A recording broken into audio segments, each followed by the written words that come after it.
La transition au Niger ne saurait aller au-delà de 3 ans. Voilà donc ce qu'a dit hier le général putschiste Abdourahmane Tiani.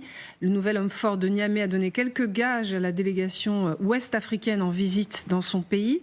Regardez par exemple, les membres de la délégation ont pu rencontrer le président pris en otage par la junte, Mohamed Bazoum. Il était en blanc sur ces images.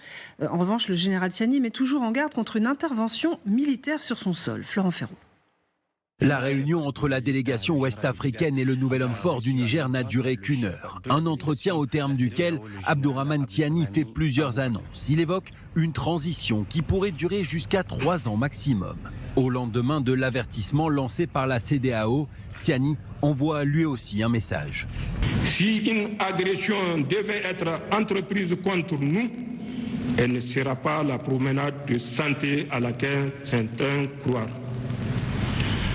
En effet, ils trouveront face à eux 26 millions de Nigériens. Dans les rues de Niamey, le recrutement pour rejoindre la junte s'organise. Et les renforts sont venus en masse au rendez-vous. Beaucoup répondent à l'appel et évoquent un devoir pour la patrie. C'est un recrutement des volontaires de la patrie qui sont prêts à défendre la patrie. Le peuple nigérien est résolument engagé à préserver cette souveraineté nouvellement acquise. Nous voudrions que tout un chacun profite de ce qu'il y a dans nos sols, mais pas une force extérieure. Voilà notre souhait. Pour rappel, vendredi, la CEDEAO avait annoncé être prête à intervenir militairement au Niger en cas d'échec par la voie diplomatique.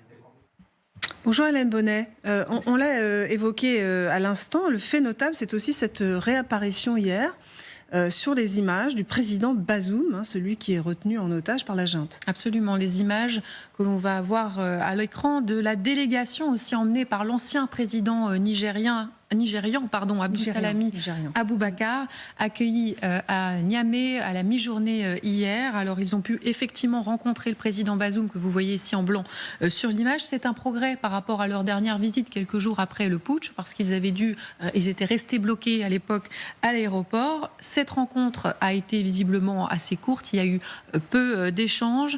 Elle s'est faite en présence du nouveau Premier ministre nommé par la junte, celui-là même qui hier donnait des gages sur la sécurité du président déchu dans les colonnes du New York Times.